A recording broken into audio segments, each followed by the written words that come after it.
Bonjour, bonjour, aujourd'hui nous allons parler de 10 choses à absolument mettre sur la page d'accueil de votre site web lors de la création d'un site web professionnel. Si vous avez déjà un site web, eh bien vous pouvez quand même suivre cette vidéo puisque peut-être que ça va vous permettre de faire quelques changements. D'ailleurs, si vous avez un site web, vous pouvez mettre votre site directement dans les commentaires. Voilà, ça va vous faire un petit peu de pub. Et puis surtout, on va pouvoir regarder votre site. Si vous mettez votre site, on va pouvoir vous donner 2-3 astuces de ce qu'on vous recommande de mettre sur votre site web. Voilà, c'est parti, on commence.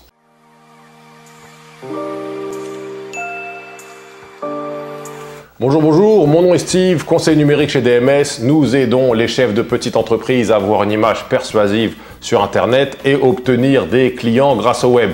Aujourd'hui, nous allons parler de 10 choses à absolument mettre sur la page d'accueil de votre site web. Alors là, on s'adresse au chef de PME qui va faire un site web vitrine pour essayer d'obtenir des clients potentiels grâce au web. Si vous avez un intranet ou autre chose, c'est peut-être pas ce qu'il y a de plus pertinent, mais je vous invite quand même à regarder. Vous allez être un petit peu plus intelligent à la fin de la vidéo. Première chose, c'est assez logique, assez simple, assez facile, mais il faut mettre un logo de bonne qualité. Voilà. Donc, si vous n'avez pas de logo, il faut en faire un. Si vous n'avez vraiment pas de logo, contactez-nous. Voilà, vous avez dans la description, vous nous contactez. Mais il vous faut un logo de bonne qualité. Idéalement, vous voulez un logo qui a des proportions rectangulaires comme ça, un peu horizontales. Si vous avez un logo carré, ça peut être embêtant parce que dans certaines dispositions de site web, c'est difficile de mettre un carré. Si vous mettez un carré, il va prendre trop de place en hauteur et ça va donner une grosse barre de navigation qui va prendre trop d'espace dans votre site web. Donc, on vous recommande d'avoir un bon logo, bien fait, en largeur comme ça. Voilà. Alors, deuxième chose, vous voulez un menu simple. Le menu de navigation qui souvent apparaît en haut ou sur le côté, ça dépend des sites web. Vous voulez qu'il soit clair, simple. Vous ne voulez pas 54 liens, un lien en dessous d'un autre lien, un autre lien en dessous du lien, des pages qui se répètent, etc. Parce qu'on veut simplifier la navigation le plus possible. Alors, lorsque vous avez une barre de navigation aussi, vous voulez qu'elle soit collante ou sticky en anglais. Ça veut dire que lorsqu'on va faire défiler le site vers le bas, vous voulez que la barre reste en haut pour que les gens puissent rapidement naviguer, qu'il n'ait pas besoin de remonter. Voilà, c'est bête, mais des fois les gens oublient. Troisième chose dont vous allez avoir besoin, c'est vous allez avoir besoin d'un visuel futur ou d'un visuel passé sur la création de votre site web professionnel. Alors, je vous explique. Lorsque quelqu'un vient sur votre site, voilà, un client ou un visiteur, etc. Il vient sur votre site parce qu'il a un problème. Donc, il en est à un point A. Il a un problème. Il a mal au dos. Voilà. Il veut ou elle veut arriver au point B, c'est-à-dire le point où je n'ai plus mal au dos. Donc, ce qu'on vous propose ici comme visuel, c'est qu'on va mettre un visuel qui va prendre beaucoup de place, qui va montrer soit le futur agréable, donc le point B, le futur « Oh my God, j'ai plus mal au dos, je jette mon enfant en l'air et je cours et je saute et je fais du sport, etc. » pour dire « Je n'ai plus mal au dos ». Voilà, ce à quoi la personne aspire. Et où vous allez mettre un visuel du présent ou du passé, c'est-à-dire « Oh là là, j'ai vraiment mal au dos, j'en peux plus », pour exacerber le problème actuel. Voilà, donc soit vous mettez le résultat futur, soit vous mettez ce à quoi la personne veut vraiment échapper. Voilà, tout simplement. Numéro 4. Vous voulez mettre une offre irrésistible qui est visible rapidement. Voilà, lorsqu'on fait un site web, nous chez DMS, d'ailleurs, si vous avez des questions sur la conception de site web, vous allez dans la description, il y a un des liens, vous pouvez calculer le prix d'un site web, etc. Contactez-nous, on peut vous aider. Mais plus sérieusement, lorsqu'on fait un site web chez DMS, on va sur le premier écran, la première chose que les gens voient, ça va être l'offre irrésistible. Alors, qu'est-ce que c'est que l'offre irrésistible? C'est ce que vous allez donner aux visiteurs s'il vous contacte ou s'il remplit le formulaire, etc. Donc, par exemple, une offre, ça pourrait être télécharger notre livre blanc ou ça pourrait être contactez-nous pour plus d'informations. Voilà. Sauf que ça, ce sont des offres assez fades, assez drabes, comme on dit ici. Ce ne sont pas des offres qui donnent vraiment envie. Donc, il faut trouver une offre irrésistible du genre obtenez une estimation pour la création d'un site web en 15 secondes, par exemple. C'est une des offres qu'on a.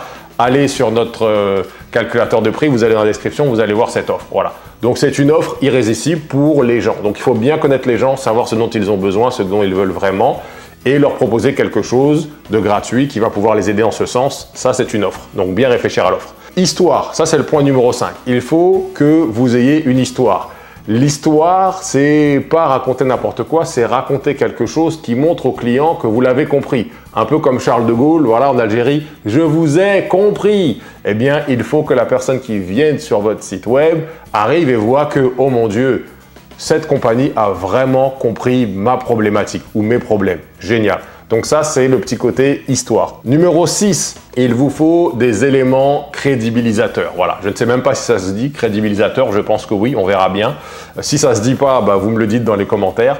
Alors, ce qu'on veut dire par là, c'est qu'il faut des éléments qui vont montrer à votre visiteur qu'on peut vous faire confiance. Voilà.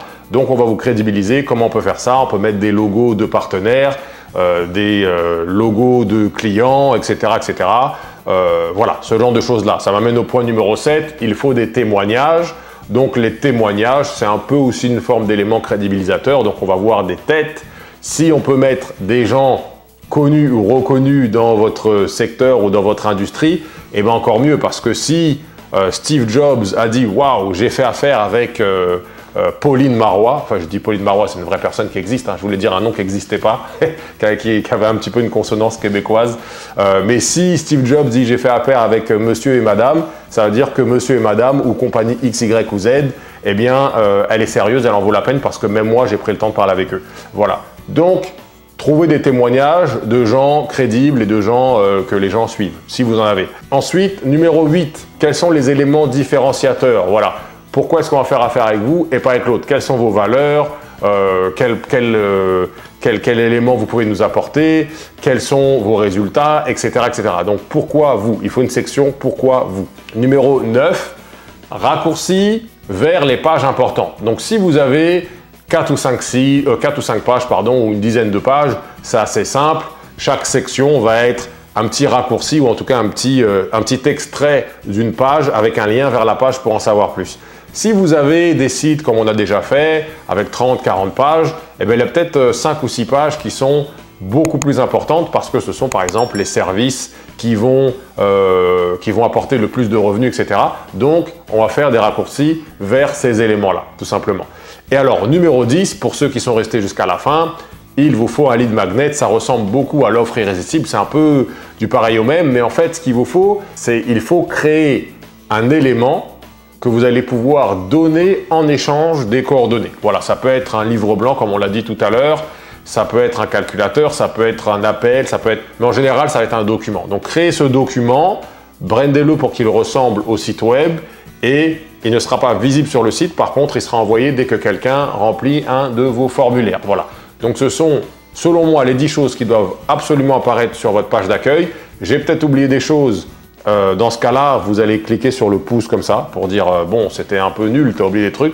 Ou sur le pouce comme ça pour dire Steve, génial, sincèrement, merci beaucoup, cette vidéo m'a beaucoup aidé. Et surtout, n'hésitez pas, mettez les liens de vos sites web en commentaire et on va commenter. On va vous dire voilà ce qu'on aurait pu faire ou ce qu'on vous propose à la place. On va vous donner, on va échanger comme ça. Voilà.